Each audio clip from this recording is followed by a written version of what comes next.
The All Dress Podcast with Conor McKenna, Eric Macramella, and Shaun starts now. Welcome all to a new edition of All Dressed, your top 5 podcast when it comes to your favorite podcasts. And if it isn't, we're working where we want to get in there, and we're pleased that you made us a part of your day.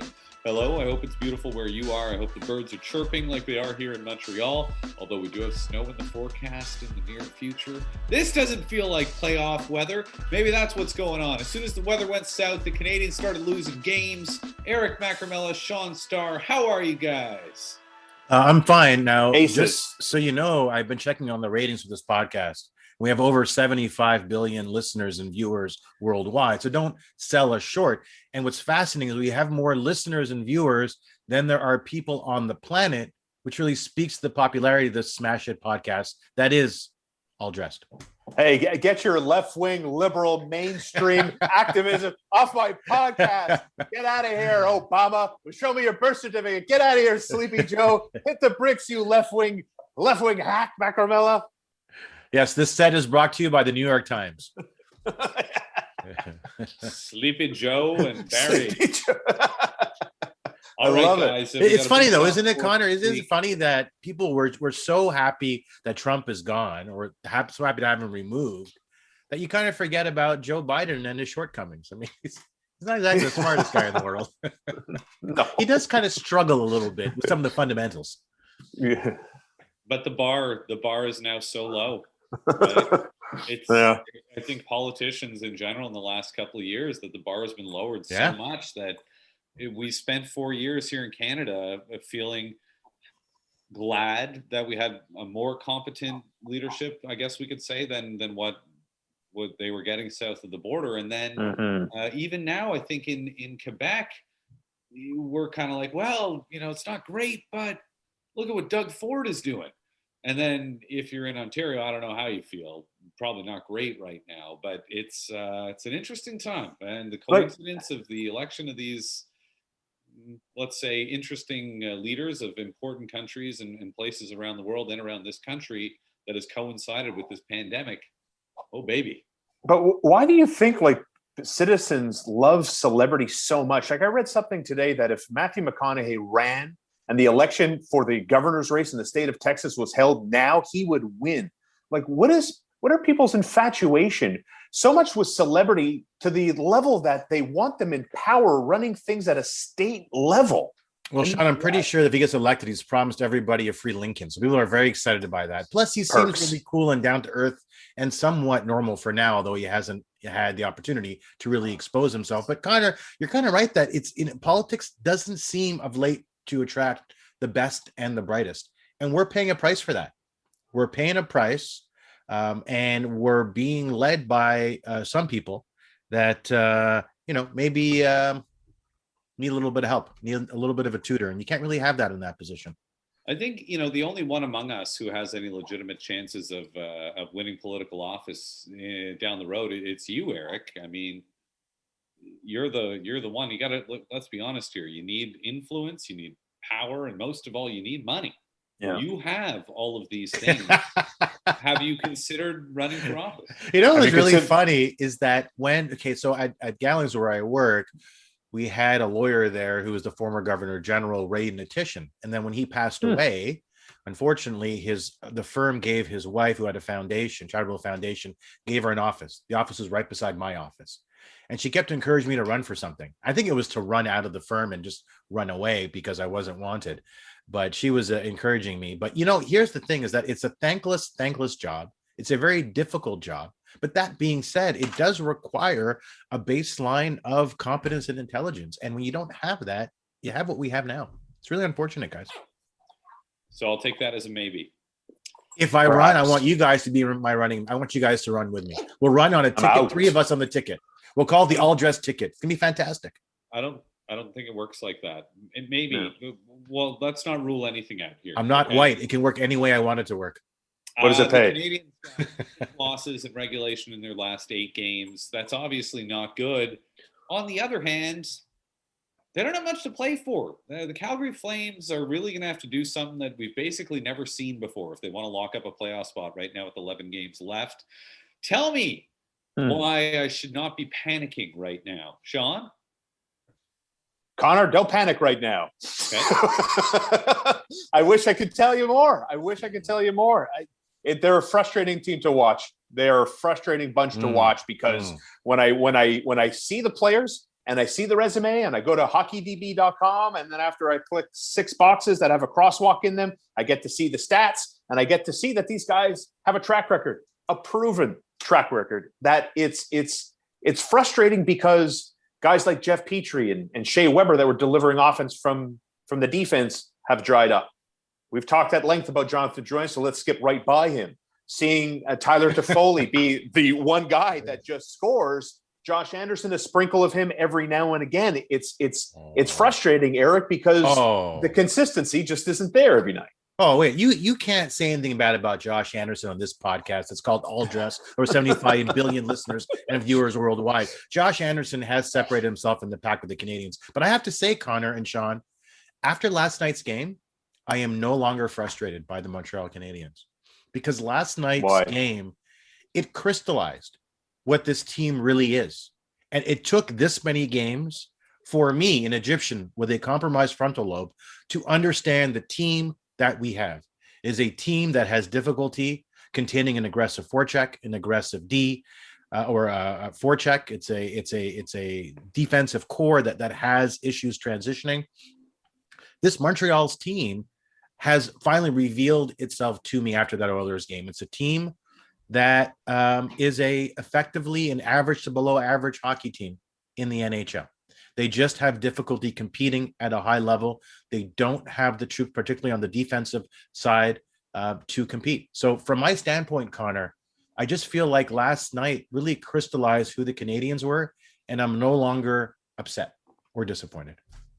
Well, I mean, on the other hand, they were leading the Oilers for 50 plus minutes, the same thing they've been doing to that same team all year long. I know things fell apart there halfway through the third period, but listen, we've been talking about this veteran team, this team that's allegedly built for the playoffs. I get concerned when I see that they've used all but one of their call-ups.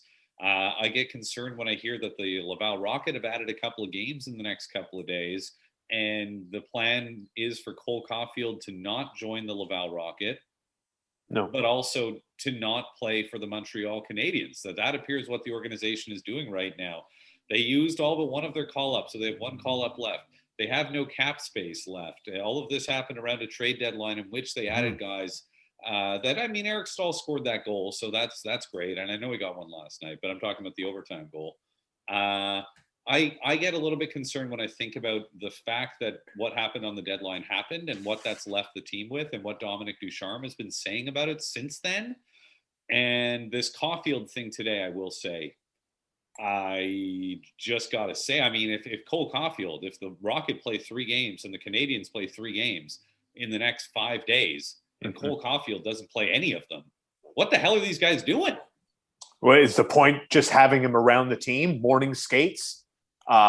Just being in the environment of an NHL room with NHL players who are fighting tooth and nail to hold on to a playoff spot. I mean, that I understand that angle, but to take it to the next level, to have him here, knowing that the Rocket play once, and that's on the 21st of April, and then they don't play again to the end of the month because of what happened with the Marlies and the COVID scare in the American Hockey League, that he's not playing. Why not? Like, if we're talking risk reward ratios, we often do in so many aspects, then what are you afraid of? Even if it doesn't go to plan, that you use your last call up to insert Cole Caufield to your roster, and then he's with you for the remaining games you have on this regular season. I just don't see what the strategic angle is, Eric, in having Caufield ride the pine while everyone's playing around him.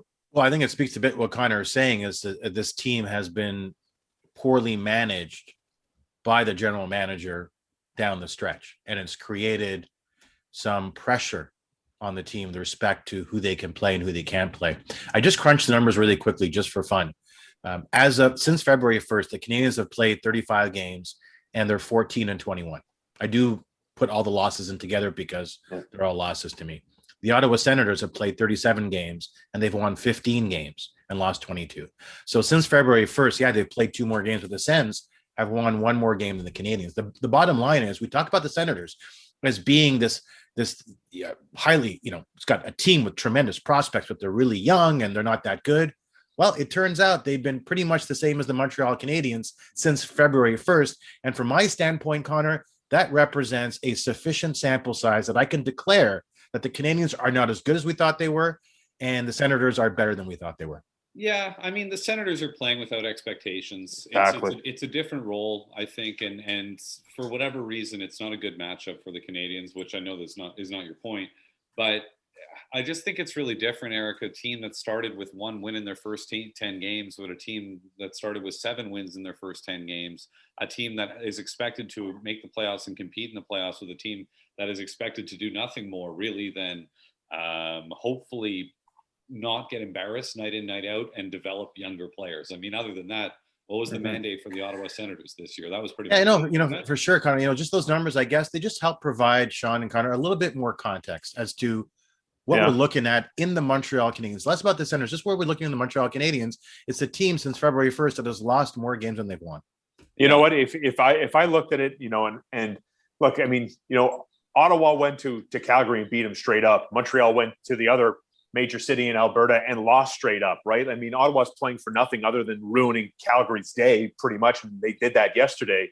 And I think what's surprising to me really is, I guess I fell for it like Marc Bergevin did, in that, if we're going to talk about pressure or expectations or being in this environment, or maybe not as competitive for Ottawa because they have nothing to play for, that, the core group on this team, talking about the Canadiens now, closed out a series. Like, they defied expectations, even their own general manager's expectations, right? So if that happened, and Marc Bergevin made moves because of what happened then. So like him, I also bought into that team growing together, knowing that it wasn't going to be as rosy as it was, Conor, against Pittsburgh and Philadelphia. But to see what's happened here, and that's why I'm not going to fall for the expectation thing, because they defied expectations. They should be comfortable knowing that they can beat any team. They have the confidence. They've proven it. They've closed out Crosby and Malkin. They closed out the Penguins in the playoff series. They did it. So what's happened here? I honestly think that the game plan is not good enough. I don't think the coach has the room, has the attention of the room that gets these guys to actually want to get dirty and play a nasty, edgy game, because I don't see it. The other side of that equation is they beat a Penguins team that kept trotting Matt Murray out there. He couldn't make a save. That they went to Tristan Jarry late in that series to try to turn it around, and he wasn't able to do that. And they beat the Penguins in a 6-game series. Shaun, they also got swept by the Red Wings last year. I mean, I don't see how one of those things is more meaningful than the other. And if you want to compare yourself to the general manager of the team in terms of your ability to evaluate, I mean, we're talking about very different stakes here. It's his job. I mean, it's his only job. And, you or a media member or a fan sort of falling in love with what you saw in the bubble, and the general manager making decisions that are going to affect the future of this team based on that bubble. I mean, the stakes are just very, very different, I think, for someone like you or I, making the wrong evaluation on the team versus the general manager. And even then, we both picked them to finish 3rd in the division this year. Yeah. They're going to finish 4th. So, I mean, is it really, it's a bad run. They were unbelievable at the beginning of the season. They've been quite bad lately. It's safe to say, I think, that they aren't either of the versions of this team. They're just something in between. Yeah, but I do think that they're probably closer to not being a great team and a lot farther away from what they showed us in the first couple of weeks of the season, particularly against a Canucks team that was somewhat compromised. Shaun, from my standpoint, I don't see this as a coaching issue. I don't see it as the players not being properly motivated. I think you just have a certain complement of players, particularly on the D line, that can't execute as efficiently as some of the better teams. And that becomes a bit of an issue. And plus, the Canadiens still have challenges when it comes to scoring goals. Outside of Anderson and Toffoli, it has been a real challenge for Habs forwards to score goals. And the power play has gone from the first 3 weeks under Ducharme, 5th best in the NHL. They've regressed back to 22nd overall in the NHL, where they were under Julien. So this, to me, it's not, I can't blame Bergevin, I can't blame Ducharme, I can't blame the players. As Michelle Obama said, wife to that young man behind me, it is what it is, man. What? It is what it is. This team is what it is. These players are performing perhaps at the level that is kind of commensurate with their level of ability and talent. I disagree. Where's the fun in that? I don't know. But anyway, okay. It's not supposed to be fun. So how about this then? Do you try now? And I'm not sure if you guys caught what I said, because I'm not sure if I heard either of you really answer what I said. But they added 2 games to the AHL schedule, right? You know that? Mm-hmm. Yes. Okay. And so what I was saying was, can they really not have Cole Caufield playing either of these teams? I mean, it seems criminal to me. Mm-hmm. Does anybody want to? Well, agreed. Yeah, but I think I commented on. I think it speaks to your sort of the issue you've raised about the manner in which this roster and team has been managed of late. It doesn't make sense. Cole Caufield's either got to play at Laval or play for the Canadiens. He can't sit in between. It doesn't make any sense insofar as his development goes. Shaun. Well, that's why basically my comment was like, what's the strategy? The strategy is to have him in the environment. Like, that's your strategy to develop him quicker, to expedite the process, to have him eat breakfast with Carey Price and take a morning skate and watch. Let's be honest here. I mean, what exactly is that? What does that environment consist of right now? If you talk about Alexander Romanov and the environment that he was in the bubble last year, hey, that's a good environment, right? He got to be a part of a team that won a best of 7 playoff series. Gimmicky though it may have been, that was something. For Cole Caufield to be here with a team that appears to be disintegrating in a way, I don't know how much good it's doing him. But again, we don't know what's going on behind the scenes. Anyway, Conor, the odds are if Caufield has lunch or breakfast with Carey Price will somehow get injured, right? He'll get something will happen at breakfast. Eric, I have to say I don't like this version of you, this doom and gloom and sad. No, but you gotta ride the wave. I am at peace with the Canadiens. I still watch. I love everyone on the team. I'm at peace though. I understand what I'm looking at finally. I understand. No, it sounds like you put them to. It sounds like you're saying your piece. Goodbye, Canadiens. That's what it sounds like to me. Never. How dare you say that? Never. Yeah. Absolutely. I expect that if the Canadiens string 3 wins together for the first time this year, they've not won 3 games in a row all season long. But if they do, I expect my co-counsel to show up in David Putty style Canadiens face paint for the next episode of the show. I am so on board. If the Canadiens win 2 in a row, I'm going to go rioting again, right? the Habs are going to win the cup. I'm super excited. Just win 2 in a row. That's all. Is that too much to ask? What about this, Shaun? You seem to feel that Dominic Ducharme is out of his depth here. Is that fair to say? Yeah. So with that in mind, and let's just say that this AHL season, the vast majority of which has already taken place, and maybe you wait for the next 3 games against who are they playing? Belleville, I guess it is. So it's always Belleville, Conor. It's always Belleville. Let's say after that, would you take a long, hard look at the possibility of bringing Joël Bouchard into the fold, into the National Hockey League? Or at the very least, exploring that possibility, meeting with the guy, talking to the guy, and seeing if maybe there's something he can bring to the NHL level, to this squad at the NHL level, but where things are going sideways, it seems, rather quickly. I strongly believe in that. Sarcastically mentioning this morning on the show, Eric, if you missed it, was the one call-up the Canadiens should make is Joël Bouchard, not Cole Caufield.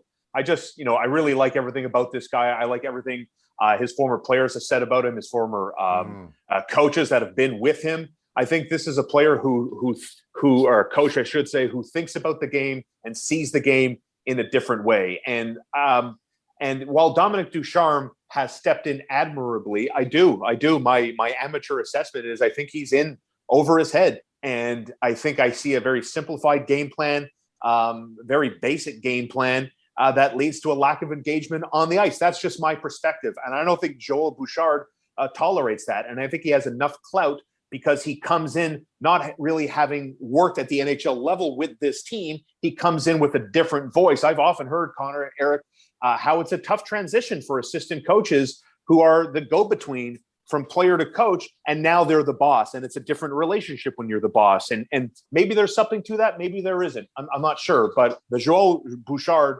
aspect is a very, very strong asset. I think the Canadiens have to look at. I will keep this brief just because we're also running out of time, but I've seen him interviewed a couple of times, guys, and I love what I see with him. There's a real strength of character. Seems like a guy who's got great resolve and the type of coach that players respect and fear just a little bit. And he seems to be a smart, intelligent person. It seems too early to assess and evaluate the job Ducharme has done with a view to deciding whether he's back next season or not. But certainly in Bouchard, I see someone who I think players would respond to. Okay. Another one for you here that I wanted to bring up, which I think is a very fun topic. This is in the NBA. Gary Payton, a.k.a. the Glove, recognized by many as one of the great defensive players in the history of the game. And why? Because he would envelop the player he covered like a glove during his career, which happened to overlap with the career of the great Michael Jordan, as chronicled in The Last Dance, the amazing documentary about Jordan's career with the Bulls that was released last year. Actually, a year ago now, right? This week, yeah. So Payton was featured in there, and he did at a point, because Gary Payton, I believe, if memory serves, at one point in the NBA Finals, he was frustrated and he went off in a game and had a big night, and I think they lost in 5, and the only game they won was the one where Gary Payton just sort of did his thing. He was a great player. He was no Michael Jordan. Anyway, he's come out and said that he believes LeBron James is the greatest player of all time. Joining, I believe, Isaiah Thomas, who also recently came out and said something similar. Now, what do those two guys have in common? They were both Hall of Fame, or at least great players in their era, that were overshadowed in a big way by Michael Jordan and beaten soundly by Michael Jordan. So when Gary Payton says, Shaun, that LeBron and not Michael Jordan is the greatest player of all time, do you accept that as gospel, or do you believe that comes with an ounce of bitterness based on the fact that he was bested by Jordan as a player? Give me for ounce of bitterness for 200, please, Mr. McKenna, for the win. That's how I interpret it, because it's like, fine, like we can argue about who's the GOAT, LeBron versus MJ. We can argue that, and I got a lot of time for people who will say to me it's LeBron. But when the Glove, Gary, comes out and says that it's LeBron by far, I'm like, really? By far, man? Like, seriously, we're still talking about Michael Jordan here. Put a little respect on the man's name. To me, Eric, I read it as a guy who's still a super competitive guy, knowing that he had his chance at glory and he got cracked by MJ, didn't get to the promised land. And if he still has a chance to get one in on MJ, he'll take a shot. And what burns MJ? So anybody on this planet saying someone is better at basketball than him. So that's how I interpret Gary Payton's by far a comment about LeBron and MJ. Two things. First, I do find it funny how we tend to hold others to a higher standard than we hold ourselves. Anybody who's burned, we've all been burned in our lives. And when you're burned by somebody, you tend to kind of go after them. But when someone else does it, we'll say, hey, wait a minute. Now you're just, this is just uncalled for. No, it's totally predictable, totally fair. The other thing I'd say is this, is let's not conflate the messenger with the actual message.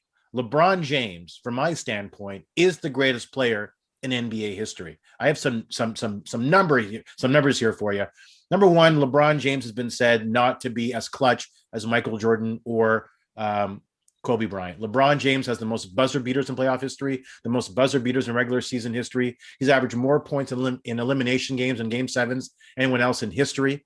As far as game tying or go-ahead field goals, and there are 10 seconds left in the postseason, Kobe's 5 for 22, Michael Jordan 7 for 15, and LeBron 12 for 23, over 50%. That's the highest clip of the three. Plus LeBron James, as compared to Michael Jordan, more games, more points, more assists, more rebounds, higher field goal percentage, higher three-point percentage, higher value of replacement player in the playoffs, more playoff games, more finals, more points, more field goal, higher field goal percentage, more offensive rebounds, more defensive rebounds, more assists, more steals, more blocks. So when you look at the data, I think it's clear. And what I would say is let's not be distracted from who is providing the message and focus on what the actual message is.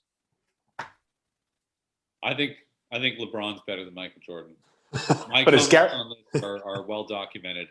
As I'm very fond of saying, he's bigger, he's faster, he's a better passer, he's a better shooter, he's a better defender.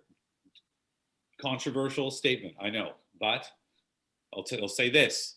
Michael Jordan had no defensive moment in his career, certainly not his finals career, that measures up to LeBron's famous block in the finals. Now, I wish I now remembered who he blocked. I want to say Draymond, but I could be wrong. But anyway, I believe, and I removed nostalgia from the equation. As you guys know, I believe Wayne Gretzky to be overrated as a point-getting hockey player as well, due to the era in which he played. So I'm with Gary Payton on this one, but I can admit this. Haters. I believe Haters. the question was, does the personal experience weigh in on this? I think it definitely does. Whether he even admits it to himself or not. How could it not? How could it not? It has to. It's time for the top 4 greatest basketball players of all time. Oh. Gary Payton, Isaiah Thomas, Tony Kukoc, and Scottie Pippen. No, Connor, the only thing I'd say is this, is that with all the data that I provided, which from a statistical standpoint establishes LeBron James as the best of all time, the argument in favor of Michael Jordan is a different argument. And that's, how did Michael Jordan compare to his peers? And there was more of a gap between Michael Jordan and the rest of his peers vis-a-vis LeBron James and his peers. Yeah. My view is LeBron James is the best of all time. But if you look at it from the standpoint of how do you compare to those who you play with, there's an argument that Michael Jordan was more effective. Yeah, you watch some of those films when he was going to Madison Square Garden, taking on the Knicks and the bad boy Pistons. You know, it was more than just, guys dunking on you all day long. I mean, you got fists dodging and shots to the nutsack to dodge and everything else. I mean, they came there to not just win, but to physically beat this guy up. I understand it was just a different league, a different time. Yes. They were all much tougher back then. Everybody was tougher and stronger. Undeniable. Whatever the generation, just one message: shut up and dribble. Okay. I'm joking. Obviously, I'm joking. Please look who's behind me.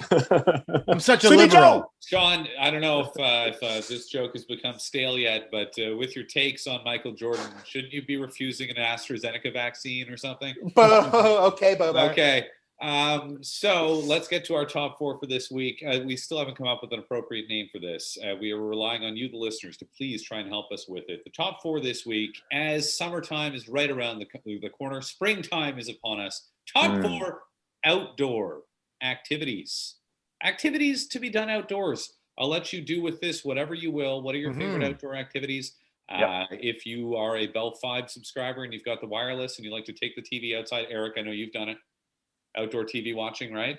Many times, yes. Okay, many times. Many tremendous times. I would with imagine his cigars and have his like fake an grass. 80-inch Sony that cigars, out, caviar, like brandy, whiskey. Like free grass.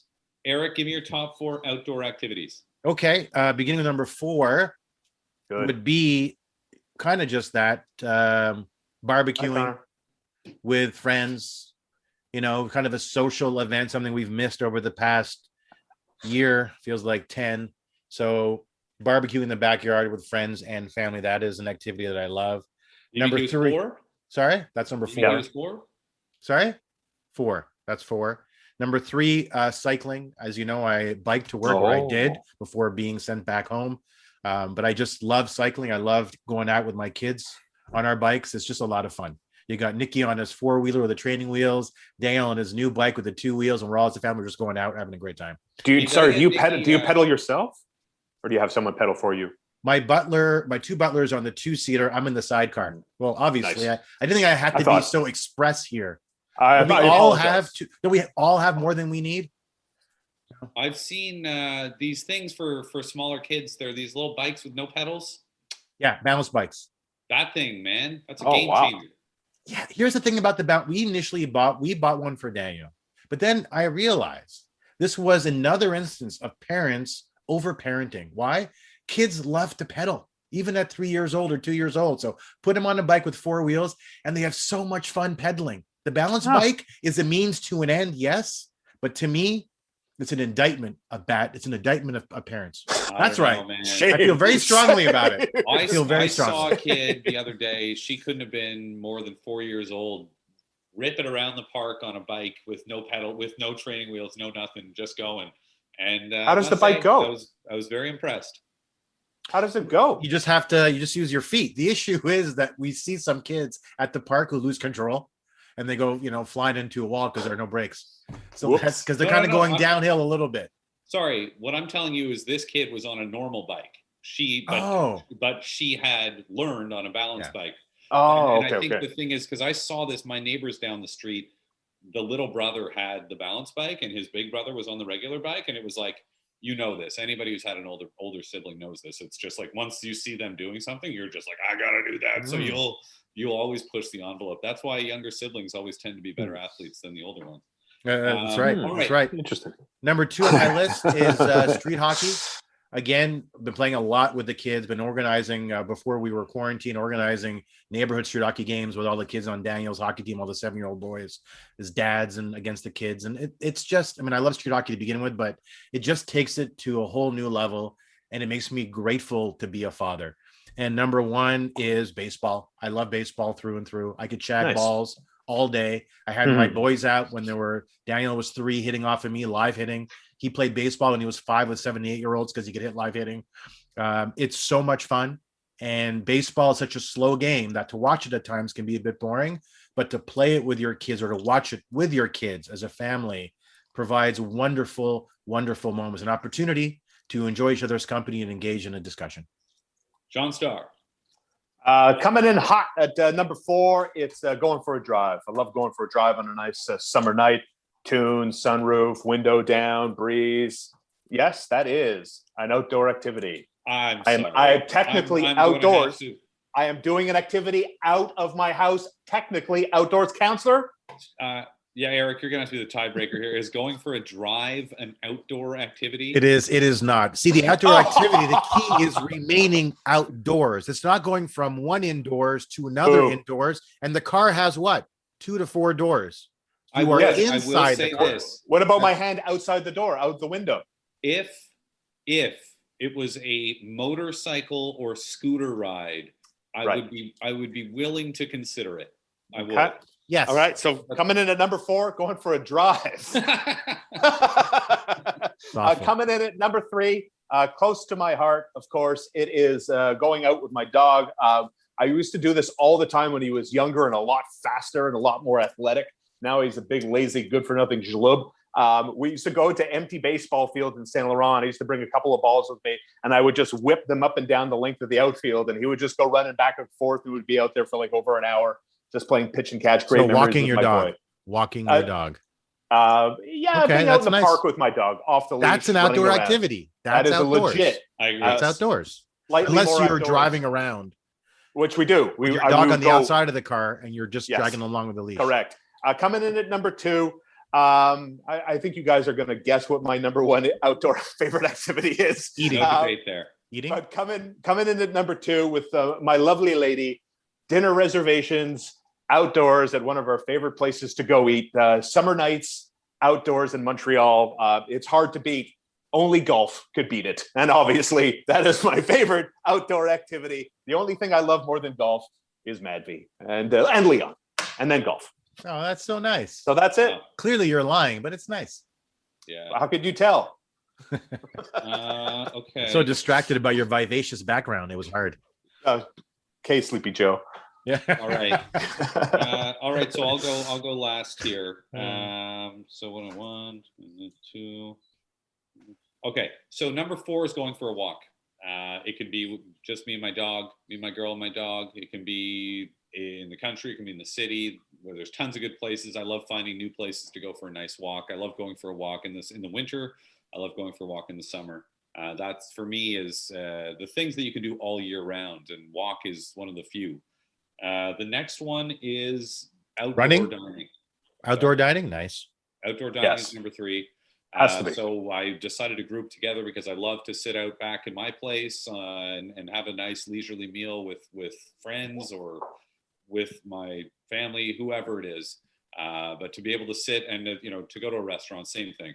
To sit outside and be with friends and to hear the sounds of the night around you, and whether it's in the city, in the country, sitting outside and eating. whether there's bugs flying around and bothering you or not. It's Part of the charm. And Connor, will when you say- when you say sitting outside, you don't mean eating in your car, right? Because I eating in your know. car would be an indoor activity rather than eating an in your outdoor car activity. is truly one of the life's low points. It's true though. You're right. Wow. You have- Unless it's McDonald's. What does that Nobody say? ever, when you eat in your car, you're never eating something that you should be eating, are you? That's true. Yeah. Like I'm not chowing down on a Mandy salad in my car in an empty parking lot somewhere, right? Right. It's like 2 dirty cheese and an extra large fry. Good. That's good. Trying to hide it Number from your two- girlfriend. Number That's 2, outdoor activity. I would have probably said swimming when I was younger, swimming in a lake. I will Oh, good one. say one. sitting on a dock now. For me, sitting on a dock with water around you, and whether it's boats going by or birds and fish jumping or sunrise or sunset or midday sun, whatever it is, sitting on a dock, I love and I miss so much. I haven't had a chance to do it now in a couple of years. And the way Ontario is going, it looks like I won't have a chance to do it this summer either. And of course, you guys know what my number 1 is going to be. No. Put my health on the line. Go with one of my favorite people, or even fly solo. I'm going to the water park, baby. Sack. Solo Mish Water Park. Baller. Sure. Solo? Baller. Hey, listen, I don't want to have a discussion with people about which slide we're going to go on or what part of the park we're this going to is true. focus on. Do you pack a cooler? Solo? Listen, Solo I gotta cooler? Be honest with you, I've never Solo been to cooler? the water park by myself. Do you wear a thong? No. No, I hope so. No What? thong? Is there Sorry. a cutoff at a water park for an adult male wearing a thong, age wise? No. I don't think it's appropriate for a person to wear. There's children everywhere. That's right. Oh, Quebec's a different place, eh? Quebec's very no, I'm kidding, of course. Don't wear a thong, Eric. You water park rookie. No, I'd never go to water parks. It's a cesspool, but you guys Hey, like listen. that kind of thing. It's fine. We're organizing a trip to the water park. There's no two ways about it. We're going to have to do it. Thank you for hanging Calypso, out with us this yes. week. We should do it with get some listeners there. Oh, Once boy. everybody's got their shots, and you know, The Oh, all so dress. close. It's our first all So dress close. massive extravaganza. I love it. They dropped the age to 45. I'm so close. just get a fake ID. McLovin. Well, actually, right. for us, it's 40 now, right? In Yeah. Ontario. Yeah. You're So right. I spent the You're right. morning calling around, and I've got one appointment. I was able to find a pharmacy that didn't care about registering online, so she booked me in. But it's a month from now, and by then they may not even have the AZ vaccine anymore. But I'm also registered on a bunch of other sites, but I don't think it's going to happen. I guess we'll see. He knows people. I bet you'll figure it out. And Well, if it'd be not- my 50th vaccine because I'm. All Thanks, guys, Eric. Thanks for hanging out with us. Please subscribe and rate. Any feedback's appreciated, and we'll talk to you in a couple of days. Ciao.